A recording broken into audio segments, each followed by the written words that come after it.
Just because something's uncomfortable doesn't make it toxic. Performing Michelle is not the only Michelle that is helpful and useful. Hyperproductivity is actually a significant sign of emotional numbing.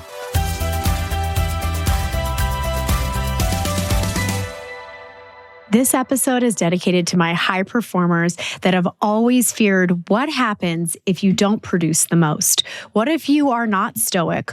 What if you are not superwoman, superman? What happens when you let down and you feel your emotions? Does it drive performance? Does it risk being canceled? Do you get to where you want to go next? This message is for all my high performers, and it is also an opportunity for my CEOs and entrepreneurs, leaders, everywhere to know that trauma is in the workplace, every single workplace, and what you can do about it to create emotional safety, not be a therapist for your people, but to help them so that the company thrives, so that people thrive, and we can protect those around us. Today's guest is Chris Yadon, and I cannot wait for you to listen to this episode, get involved with his mission, help those that have experienced sexual abuse as a child, but also bring the message back into the workplace. Let's protect the people. Let's eliminate the isolation that so much of our world is now feeling. Have the messy middle conversations, and let's rock. Independence isn't just about where you go. It's about how well you live when you get there. That's why I am genuinely excited about Indie Stove, because it completely changes what outdoor and off-grid cooking looks like. Indie Stove is an ultra-portable, collapsible stove that fits basically anywhere, but performs like a real kitchen tool. It heats up in minutes, holds up in wind, rain, and rugged terrain, and works with multiple fuel sources, propane, butane, or wood pellets. So you're never limited by where you are and what's available. But here's where it gets fun. This isn't just about boiling water. With Indie Stove's modular accessories, you can actually cook. The workspace stack gives you sturdy side sleeves, so your cookware, ingredients, and tools are right there when you need them most. No balancing acts, no chaos. The skewer stack lets you grill kebabs, vegetables, or skewered meals evenly with non-sag skewers designed for real heat control. And yes, people are baking chocolate chip cookies off the grid. Fresh cookies in the middle of nowhere. That is not survival, that's luxury. Indie Stove is built for people who want freedom without giving up quality. Real meals, real control, real independence. Whether you're camping, overlanding, prepping for emergencies, or just choosing a life that isn't tied to outlets and crowded kitchens. And because you're a Revenue Rascals listener, you get something extra. Use code Revenue Rascals at checkout, and you'll receive a free workspace stack with your purchase of a stove, valued at $120.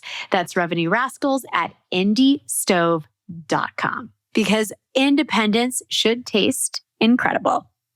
Hello, Revenue Rascals. I am so excited about our guest today because we're going to talk about emotions in the workplace. Yep, that thing that we don't like to talk about, we're going all in. So, hello, Chris. Welcome to the show. How are you? Michelle, doing good. It's great to be with you. Thanks for having me on. When I got introduced to you and I looked at your LinkedIn and all the things you were doing, I'm like, this is going to be one of the best conversations. And the reason why for me, and then you can, have your own opinion on this, but for me is that there is such an interesting dynamic in the workplace around being emotional. And does it drive performance? Should there be a line in the workplace? And what that actually means by being emotionally connected in the workplace to drive said performance. And I've worked for a lot of different companies, lots of different sizes. I've seen CEOs lead with zero emotion, and then I've seen CEOs cry at all hands. So there is just, a plethora of options here. But before we jump in, I want to put some context around this so that everybody listening knows exactly what we're going to talk about with emotion in the workplace. So give us just the 90-second overview of essentially your thesis that you've been able to prove. Yeah, in short, human connection does not happen without emotion. That's not just a nice to say or a nice theory. It's actually driven by our biology. We do not connect with other human beings without emotion.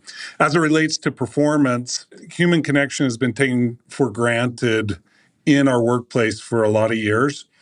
But we're seeing that change and we're reaping the negative results of human connection dying in the workplace. So it hasn't been a really important topic for most people until now.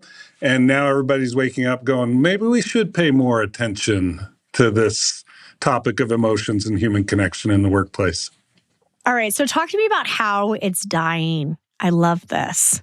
Yeah. So there are several things that are going on, but the easiest way to describe it is ease and convenience make it more likely that we'll numb our emotions. So what happens is when we feel something disruptive, something uncomfortable, one of the ways we cope with that disruptive emotion is we numb our emotions. So if we take a workplace example and we're in a meeting and the meeting doesn't go our way, we walk back to our cube or our office.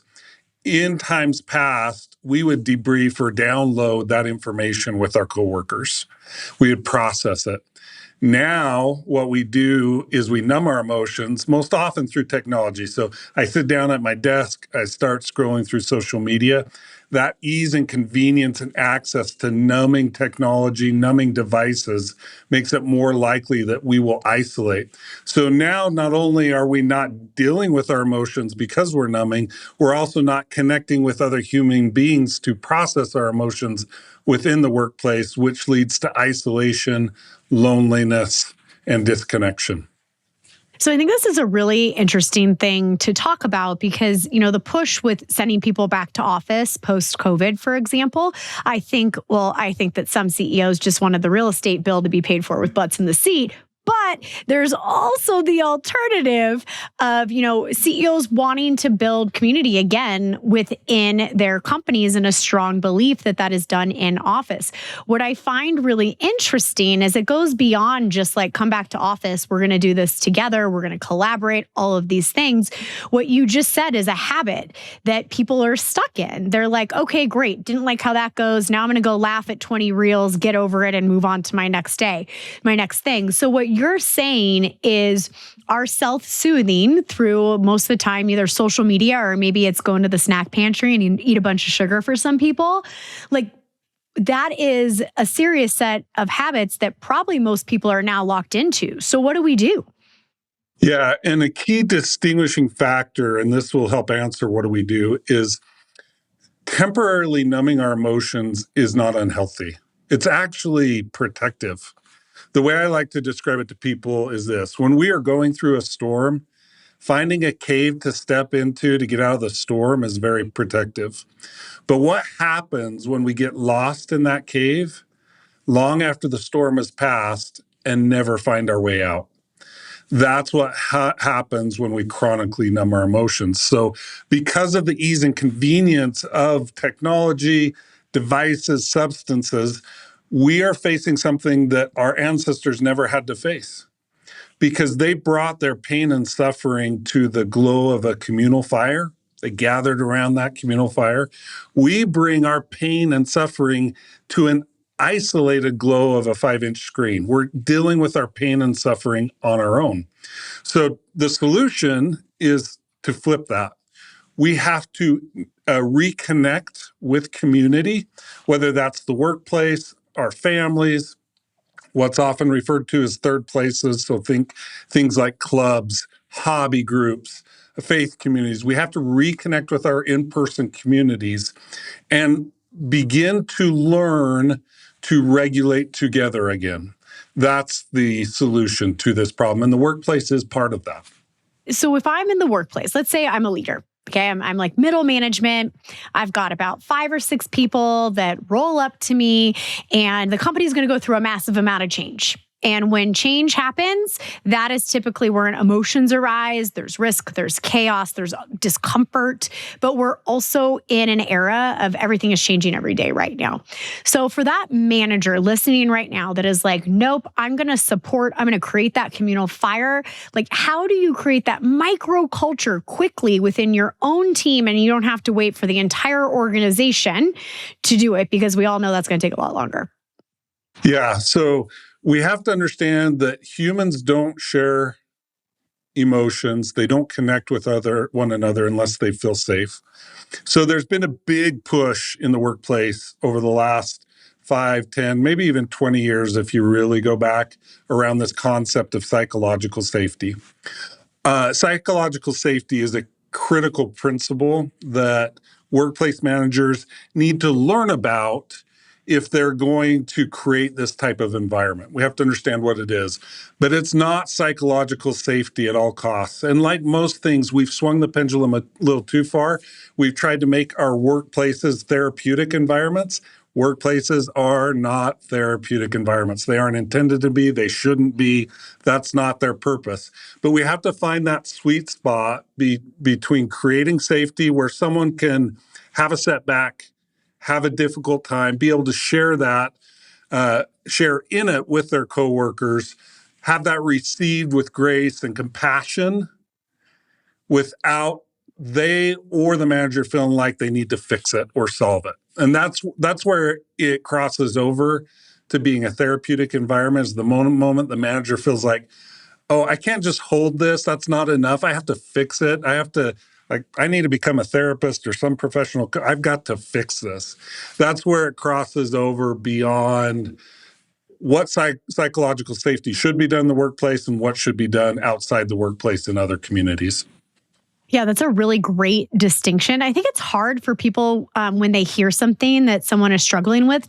Most personalities want to just go fix it. Like, that is how they feel like, oh, wow, like I'm helping because I'm fixing.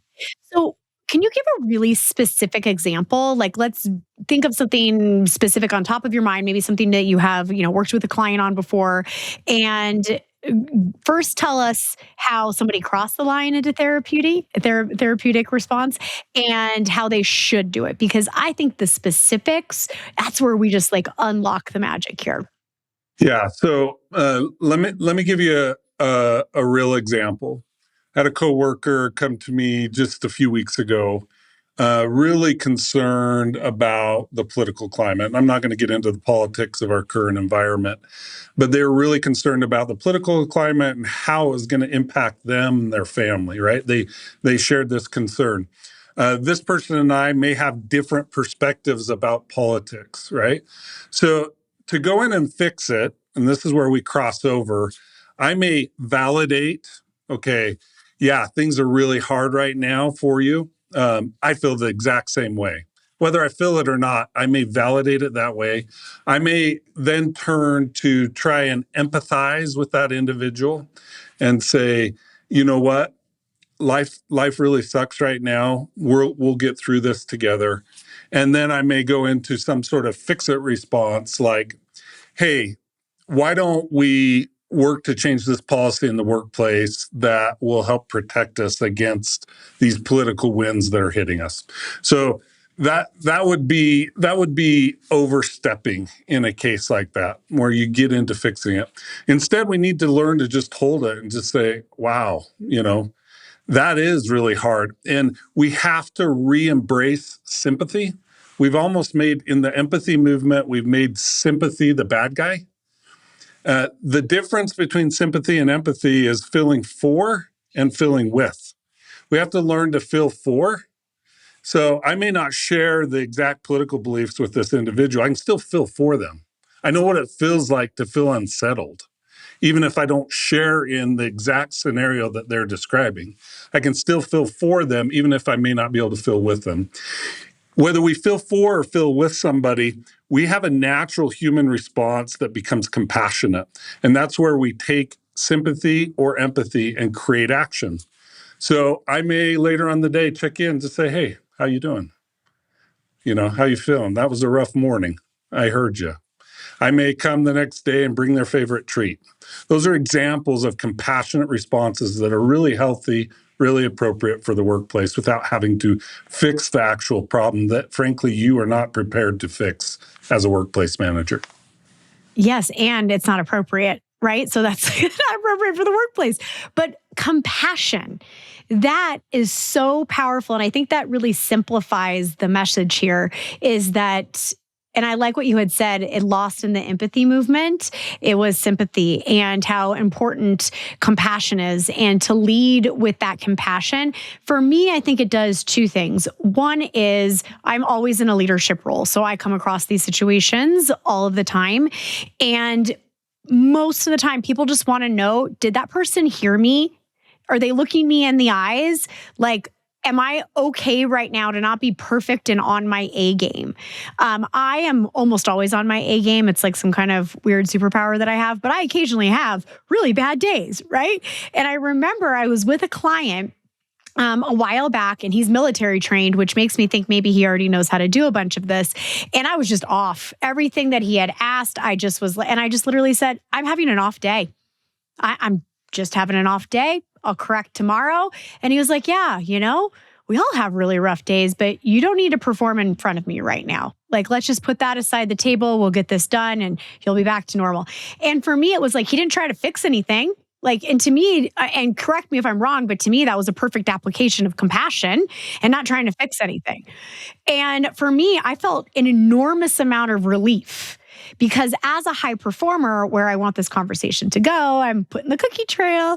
As a high performer, like myself, like I feel like I have to be perfect all the time, always performing, or someone's going to let me go, cancel culture, all of the things, right? So that was a moment in time where all of those fears, they just dissolved. And I started to no longer think that anymore. Like, oh, wow, maybe I don't need to be perfect all of the time. And performing Michelle is not the only Michelle that is helpful and useful and all of these things. So just that very small moment in time completely changed my perspective.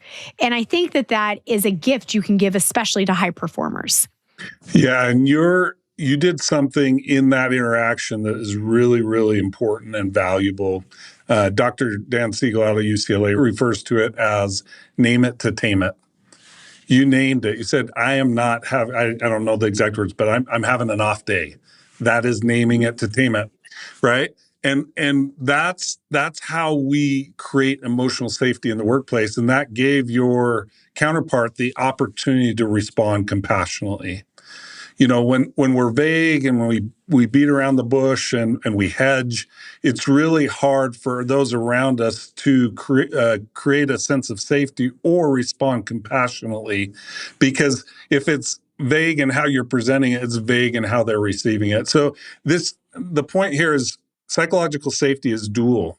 It's not just on the manager to create the environment. It's also on each of us as coworkers to be open to that environment. And that's a key takeaway from your example.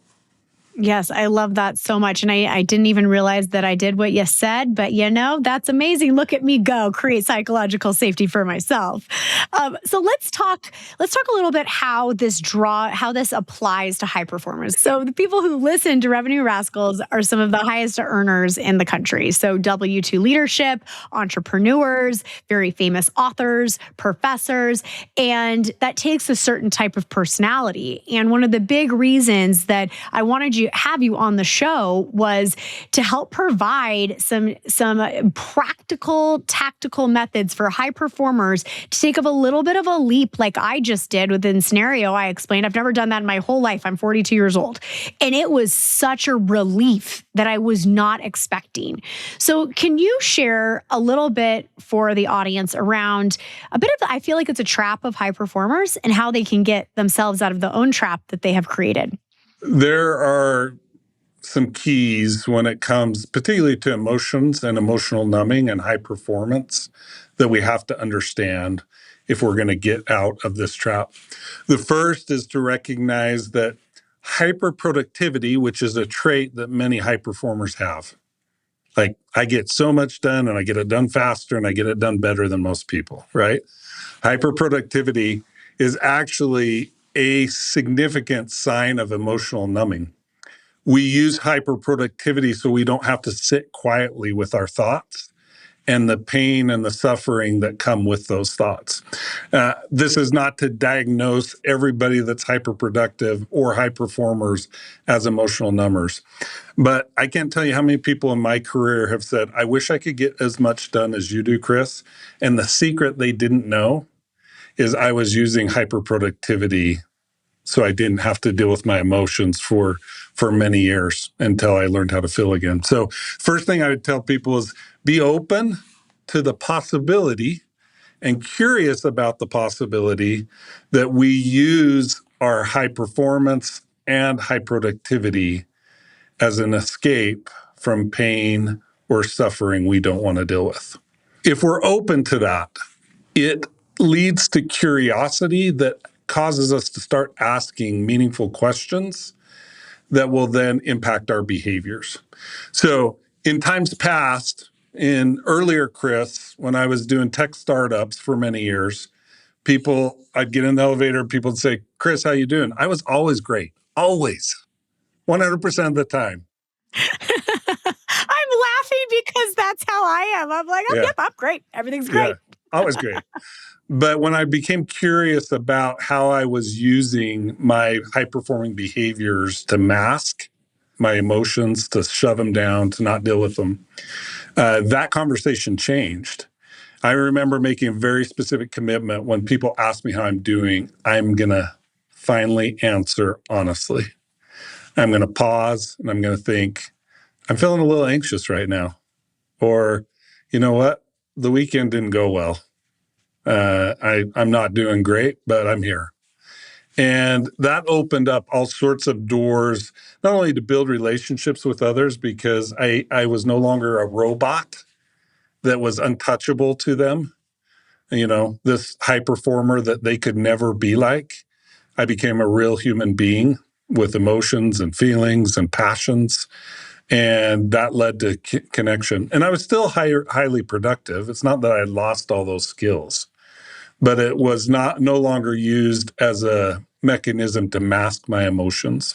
So that is one tangible thing I would give to high performers is just be curious about, just ask yourself, is it possible that I am attaching to hyperproductivity or high performance as my identity as a way to mask pain and suffering?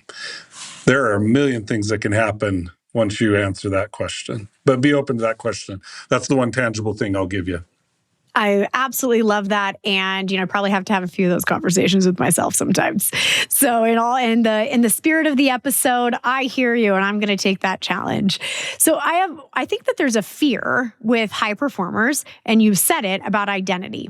If I'm not hyper productive, if I'm not the top performer, if I am not essential to my business function, then I am no longer valued, loved, appreciated, and my self-worth will tank. And if I show people I'm not perfect, it's cancel culture right there. Oh, she fell off her high horse. We're done. So what do you say to someone who would love to do the challenge that you just suggested, but is absolutely terrified they're going to have a fall from grace for it? So I have a book that will come out later this year. And in this book, there's an entire chapter on the question you just asked. And the name of the chapter is called The Big Obstacle, with big in all capital letters, facing the fear of breaking. So we have to, again, name it to tame it. What's happening in that question that you asked, what the emotion is behind it, is the emotion of fear. As human beings, when we operate out of fear, that's when we make the most mistakes, when we have the most mishaps or missteps. And until we can acknowledge the fear and name it as fear and learn to regulate that fear, we're going to have a really tough time decoupling our identity from that high performance or hyper productivity. So that's the key that we want to latch on to, is naming it for what it is. Fear is the emotion behind all those what ifs. Fear often manifests through anxiety. Anxiety, if you were to give a word to describe or a phrase to describe anxiety, is living in a world of what ifs. That's how we describe anxiety. My brain operates every day living in a world of what ifs. That's when I feel anxiety or anxiousness about being canceled or being ghosted or being, let go or being the next one on a riff, whatever it is. But if we're going to deal with that and decouple our identity from that high performance identity, we have to acknowledge the emotion behind it. And I won't say it's 10 times out of 10, but I will say confidently 9 times out of 10, the emotion behind it is the emotion of fear, and specifically facing the fear that if I let my guard down, I'm going to break. Mm-hmm. And so can you share a story of when you know someone that let their guard down and they didn't break? Yeah, I will share a personal story on this one. This is not a workplace Love story, it. but I think you'll appreciate Okay. it. In short, the first 25 years of my life, I learned how to numb my emotions. I'm now 51, so the last 26 years of my life, I've been learning to feel again. The last emotion I had to reawaken was the emotion of anger. I had stuffed that one so far, so deep, I didn't know how to feel the emotion of anger. And I will just, as a side note, say anger is not bad. Aggression is what's bad. We often call aggression anger. Anger's neutral. It's an emotion. And it's actually healthy to feel as long as we don't let it turn into aggression. So I was working to feel this emotion of anger, and I'm walking down the hallway in my house, and I hear my young adult daughter say to my wife, "Why is Dad acting like an angsty teenager?" And I was like, Ooh. right? She didn't Well, know she I was named there. it.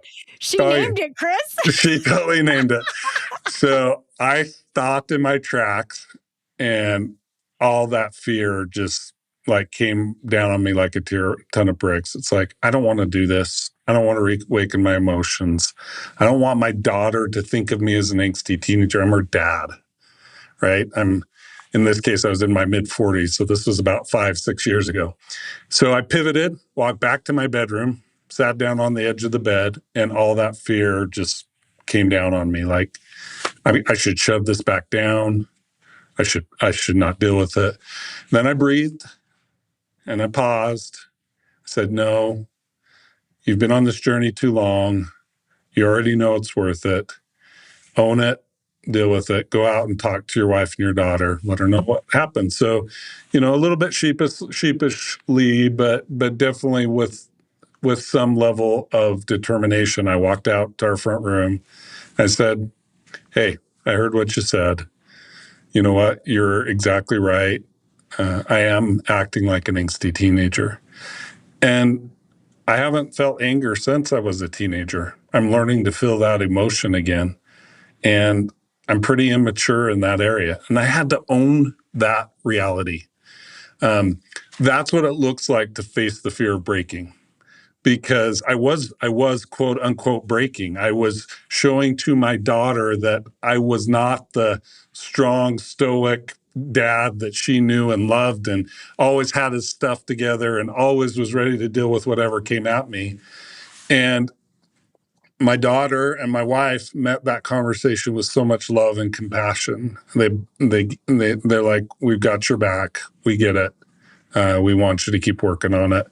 That was a very, very tangible moment where I had to face the fear of breaking and own, name it to tame it, whatever phrase you want to use, own where I was at and be less than what my identity wanted me to be in that moment. So what I'm hearing, first of all, you're going to make me cry on my own podcast. Probably because I can relate to a lot of what you just said. However, what I'm hearing is you hadn't something happen where you realized the cost of staying emotionally numb was now higher than the cost of actually locking in and understanding your emotions. Yeah. Because the cost of being numb is disconnection and loneliness. I mean, you think of it this way. Think of a bottle that, you stuff all your emotions in this bottle. Eventually, that bottle is going to crack, and what leaks out is disconnection and loneliness. And this isn't just a behavioral or mental thing. This is biological. When we disconnect from other human beings, when we numb our emotions, the biological outcome is to isolate, to pull back, to not engage, to not invest, to not show compassion, to become apathetic instead of empathetic. These are the biological responses, and they're designed for us to deal with our threats. But when the threat is always present and we never reconnect, that's like what I was talking about earlier. We're standing in that cave that was our protection that has now become our prison because we got lost in it and we don't know how to get out. Yeah, I mean, I think about, so I live in Park City, and anybody listening, Park City, there's like wild animals anywhere. I had 30 elk in my backyard the other day. We have a deer family that I'm pretty sure just lives in my backyard every single night, and moose and all of the things. So when I think about it, it's your fight or flight is designed like you're saying, like you're supposed to have these responses, fear, and but I can't always live in the state of thinking I'm running away from a moose. Right? That's like the best analogy that I can give the mountain people who are listening right now is if you are always running away from the moose, that is a really hard way to live. So Robert Sapolsky is an author. He wrote a book that nailed what you just said called Why Zebras Don't Get Ulcers. So just think about that title for a minute. Why don't zebras get ulcers, right? And why? It's a very long book, but the summary is this, right? Zebras and most animals in the animal kingdom only respond to threats when they're real. So if you can imagine a zebra, we'll call the zebra Stripes for a minute. Stripes is sitting there in the savannah munching on the grass, right? The savannah grass.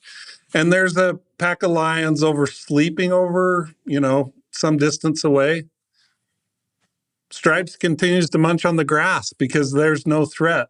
But the moment those lions start hunting, Stripes engages their survival response until Stripes is safe again and the lion's no longer a threat, then calms its nervous system and goes back to munching grass.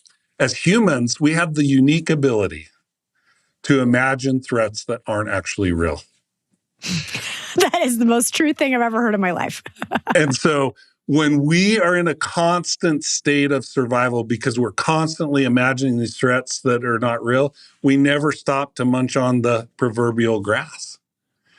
And when we're constantly in those stress states, those stress response states, our bodies are not designed to cope with it, and our bodies start breaking down. We start having physical and mental health impacts. That's the cost.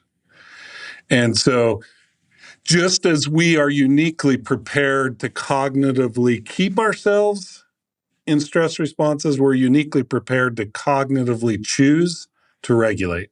And that's what we have to choose. Yeah, that's so powerful. I want to switch back over a bit to the workplace now. And for all the CEOs and business owners and entrepreneurs that are listening right now and saying, well, shoot, I don't do a very good job of this in my organization, right? And I need to make some changes. Share with me some practical steps that they can take. And if that is including having you come in, we're going to talk about that too. But what do they do? How do they change it? Because this is culturally super deep. And depending on how old your organization is or the culture as it exists today, it could be a real uphill battle. Yeah. The first thing that they must do is assume that trauma is in the workplace.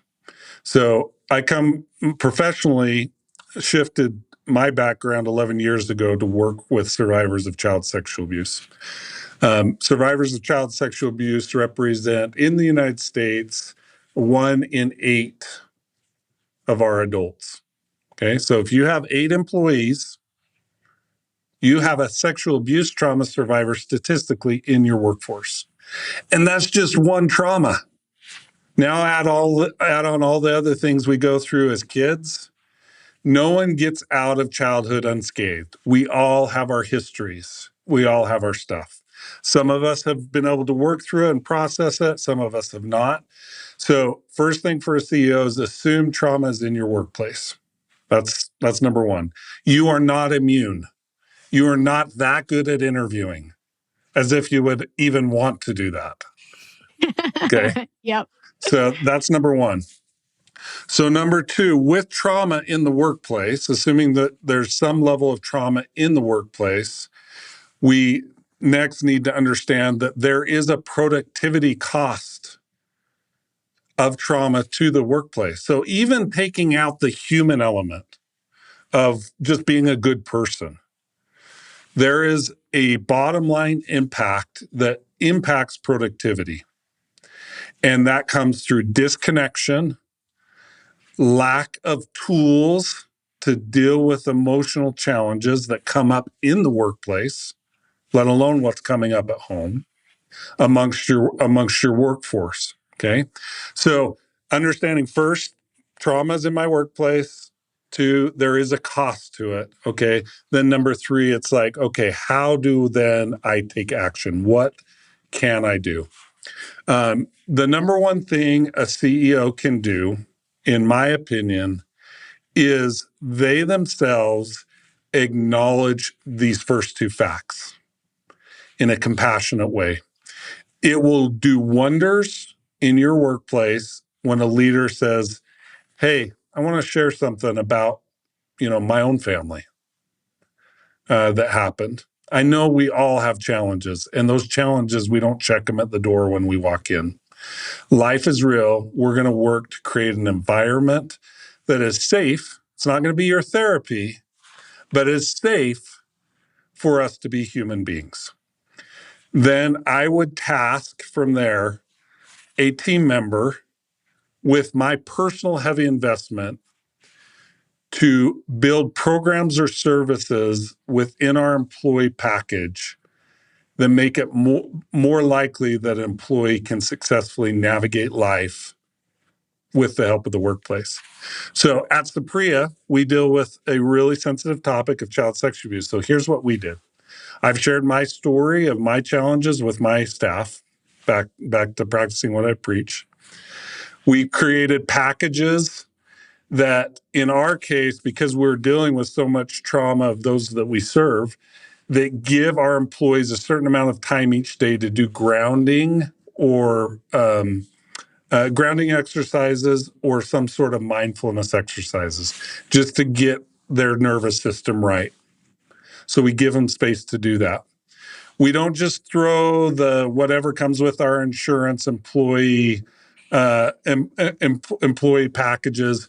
We've actually engaged a group that specializes in helplines, call lines that employees can call to get help when they're facing difficulties either at work or at home. It doesn't matter. So we've provided resources around, right? We're not the therapists. Well, if we're not the therapists and we value our employees in this way, we're going to provide a relatively low-cost service that can provide these services. So we've done that as well.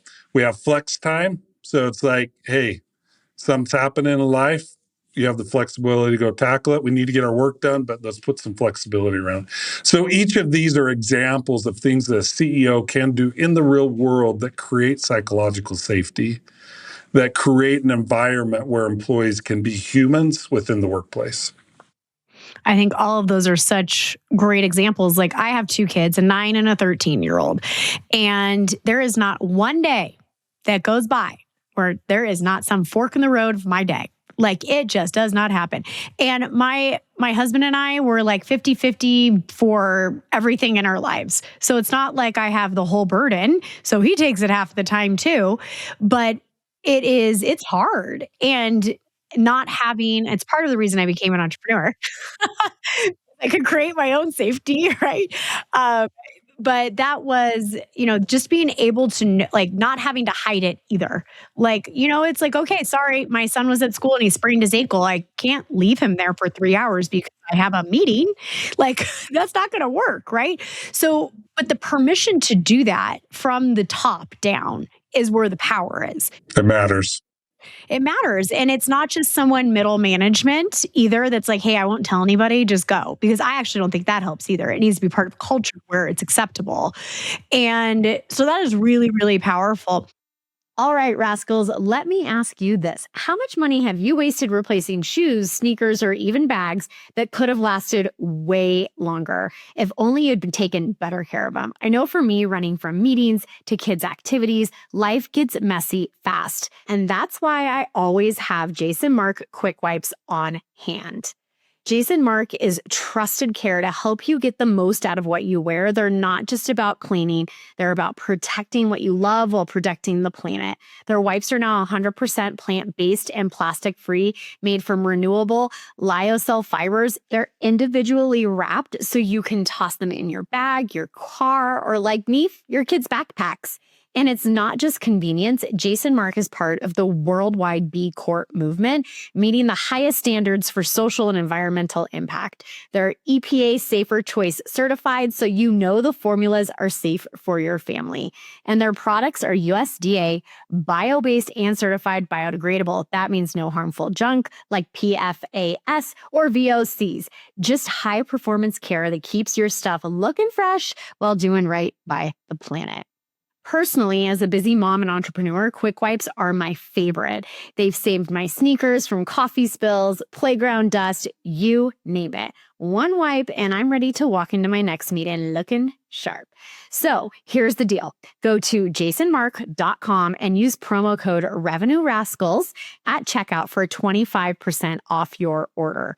One time per customer. Again, that's jasonmark.com, code Revenue Rascals. And remember, this podcast is free thanks to sponsors like Jason Mark. I'm ungating sales strategies people pay me six figures for. So go support them, grab your Quick Wipes or your favorite product, and keep your kicks looking fresh. You know, Chris, I want to go back a little bit and I want to hear how you got here. Like, you are clearly extremely qualified. You've had your own personal journey, but you know what you're doing too. The book's coming out, you're a nonprofit. Tell us a little bit how Chris got here. Yeah, the 51-year story takes a long time, so I'm going to give you the short version. We've got time. I was 24 years old, and my grandfather passed away. And I was really close to my grandpa. I grew up next to him, and he owned a cherry orchard. He was a fruit farmer. Spent time with him on a tractor. If you can imagine a little boy that was shoeless, probably didn't have my shirt on most of the time, walking around as he's irrigating the crops, riding on the tractor, munching some unripe fruit next to him. It was that type of relationship. He was a safe place for me. Things weren't great at home. There was all sorts of disruptions and challenges. My parents were really struggling in their marriage. That came out in a lot of ways. And we as the kids really were left to deal with a lot of life on our own. We didn't have everything we needed to successfully navigate life. So the way I dealt with that is I numbed my emotions. But here I am. I'm sitting at my grandpa's funeral, and I'm sitting in the bench, kind of close to his casket, and I'm trying to cry. And I couldn't cry. And that was the first time in my life I'm like, what's wrong with me? Like, here's this man I loved. I not only couldn't cry, I couldn't feel. I wasn't feeling sad. I wasn't feeling pain. I was just flat. I was numb. That was the first time I was open to the fact that I learned to numb my emotions. Now, the journey to feel again from there was an amazing journey. Most of it at the beginning was personal. I had recently gotten married in my 20s, and my wife was such a gentle giant in prodding me to feel again and holding me accountable, but doing it in a loving way. She wouldn't let me get away with continuing to numb my emotions. But even that got rocked a couple years later when she got diagnosed at age 27 with cancer. And here I was again dealing with a tragedy. And so I just did what I knew. I put my head down, went to work. That hyperproductivity. I had 2 jobs and then some. I was like, I don't care if a mountain of bills is coming my way. We had 2 little kids at that point in our life. I'm like, I've got to take over, what were shared responsibilities. Now we're all on me, almost like a single parent. So I just buried my head and buried my emotions again. And it wasn't until my early 30s that I re-engaged. So I started to learn to feel again in my 30s. Fast forward to when I was 40, I got invited by a board to help them start a nonprofit that addressed child sexual abuse. I'm not a survivor of sexual abuse myself, but I quickly learned that one of the most common ways that survivors of child sexual abuse deal with that abuse is by numbing their emotions. So all of a sudden, my personal world and my professional world started to connect and intersect. And I started developing the professional competency around this topic of emotional numbing and the antithesis of that, learning to feel again through human connection. And that's where my professional work and my personal work started blending. So over the last 11 years, with tremendous colleagues around me, I've developed some level of competency around this topic of emotional numbing and learning how to feel again. So that's how I got involved. That's where this journey came from. And I'm so grateful that I now get to share it with the world, because what was once deeply personal has now become a passion to help others learn to feel again. And unfortunately, our world needs it more today than ever in the history of humanity, because there are more people that feel disconnected and lonely today, so much so that just a few years ago, our U.S. Surgeon General declared loneliness as an epidemic in the United States. I mean, think about that. Of all the things the Surgeon General could declare an epidemic, loneliness is that big. And that's what we're dealing with. So now is the time, if there's ever a time, that we need to learn how to feel again in a disconnected world. Oh my gosh, it's so powerful. And it's also so beautiful to know that everything that led up to this moment in time was supposed to happen to Chris. Because if it didn't happen to Chris, you wouldn't have done this and created this nonprofit that does so many amazing things for people who really need the help. So every single time I go through something hard, or I don't like the outcome of something, I try to have the perspective of it's all happening for a reason. It's happening for me, not to me, is what I try to remind myself. And I think that can be a hard thing, but a powerful thing. Chris, can you share a little bit more about the nonprofit, how we can get involved, support, what services you provide? Yeah. So at Saprea, we liberate individuals and society from child sexual abuse and its lasting impacts. And we do that by providing healing services for adults who were sexually abused as children and find themselves at some point in their adult life dealing with the post-traumatic stress. And now they're ready to overcome those challenges in their life and heal. We help that individual. We also help parents and primary caregivers reduce the risk of child sexual abuse.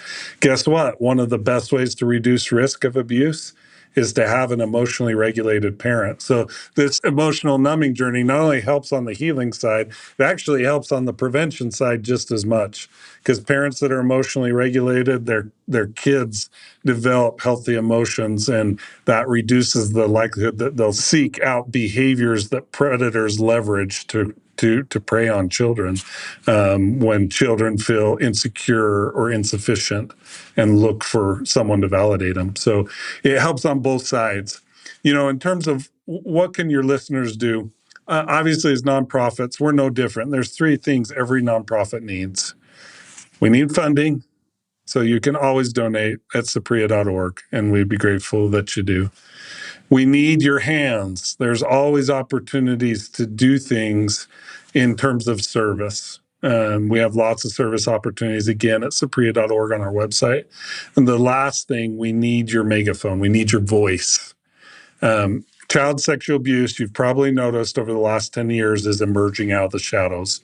10 years ago, it's still taboo, but 10 years ago, I've talked to somebody and they would talk to me almost in a whisper voice like, hey, What you're doing is really important. Keep going.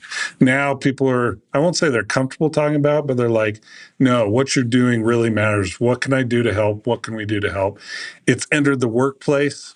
Can I share one really cool example? Oh, yes, So please. the haircut place, Sport Clips. You've heard of Sport Clips, Yeah, right? They're yeah, all yeah. across the Uh-huh. country. And by the way, this also is a great example for your earlier question of what should CEOs do. So their workforce is those that are stylists that cut hair, and they noticed amongst their workforce for various reasons that there was a lot of trauma. Back to those things we talked about earlier. Be aware that trauma is in your workforce, right? So they decided that they were going to make Saprea's services part of their benefit package. So we partnered with them. So they have 8 things in their benefit package that sit in their employee room on a little flip card of things that they can do to help their employees navigate life, and having resources to either protect their children or heal from child sexual abuse is one of those 8. So that's an example of using that megaphone. It's also an example of a very large corporation and including the CEO using their power to create psychological safety. Think about what message that sends to survivors of sexual abuse within that workforce. It's like, I see you. I not only see you, I hear you, and I compassionately am providing something to help you. I'm taking action. It's beautiful, right? So It's so beautiful. it's an example of that megaphone. Every corporation has a megaphone. We have corporations all over the place using that megaphone to raise awareness of child sexual abuse. And we partner with corporations to do it in a way that is not only conducive to the workplace, but also brings value to your specific workplace, just like we did with Sport Clips. Yes. Oh my gosh, that's such a great example. And I'm really proud of that CEO. I don't know who he is, but I kind of want to have him on my show right now. Yeah. Yeah. Because that would be an amazing conversation and follow up to this. Okay, so one thing that you have mentioned before, which I thought was really interesting, and I want to know what it is. Human connection is an outcome that can be achieved by a Venn diagram or a 2x2 matrix. This seems so simple. So talk to us, Chris. Well, it's kind of the opposite. So, human connection cannot be solved by a Venn diagram Oh my or a gosh, two you're by two so right. matrix. I literally did it the opposit when I read it. All That's right. hysterical. Hey, I'm not even going to cut that out because that no. makes it even more interesting. Yes, we need a little grace. What we were talking about earlier, right? Not There we everything has go. to be just right, just perfect. So, No so edits for a purpose. I'm living exactly. my truth right I now. love it. I love it. So good and so healthy. I love it. So, here's the reality. A lot of us that write or speak or consult, we like to solve every problem with a 2x2 matrix or a Venn diagram. And don't get me wrong, I love Venn diagrams and I love 2x2 matrices because they explain complex issues in simple terms. Human connection is not one of them. Human connection is very complex. It's rooted in our biology. It's rooted in our interactions. You're not going to solve every human connection problem in your workplace with a 2x2 matrix. But here is what solves it. You are a human and you need connection if you're a leader. If you can answer the question, what do I need to connect with those that I love and care about, whether in the workplace or outside, you're going to answer the question of what your employees need because they need the same things, because our biology is the same. And we've evolved in the same ways. And the very things that help you feel connected to your workplace, to the people in your workplace, to your family, to your friends, to your associate, whatever it is, are what your employees need. So look at it through that lens, and something that is very complex will suddenly become very clear.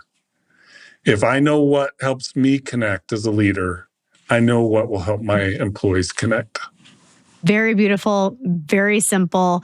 I could talk to you for another hour, but I've only asked you for 1 hour. So I have one of my favorite questions here. So you have a book that's coming out, which is so exciting.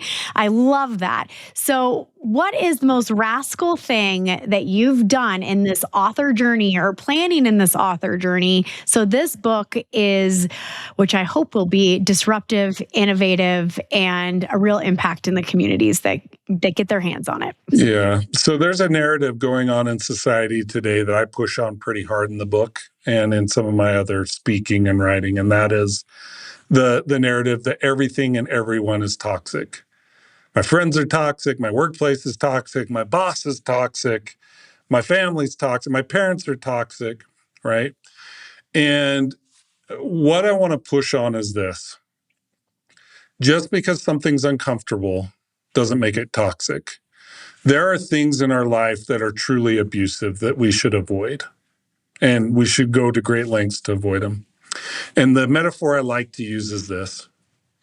Some mushrooms are truly toxic. If you eat them, they are poisonous, and you are going to die or go through a lot of pain.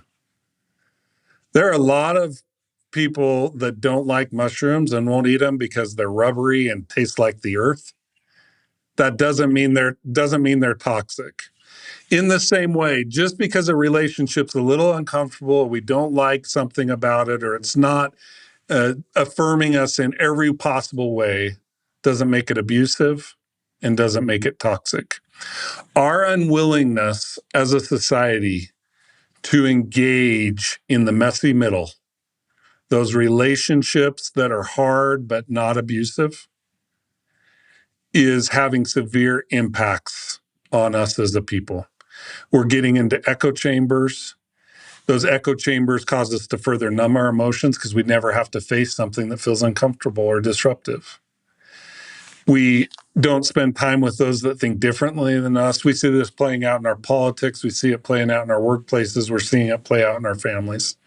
My challenge to your listeners, and one of the many things I cover in the forthcoming book, is that the everything and everyone is toxic narrative has got to be challenged, and we have to re-embrace that messy middle, that disruptive, that uncomfortable, understanding true that we don't need to engage in abusive relationships, but we do need to engage in hard relationships that fall short of being abusive. We'll be better humans if we do.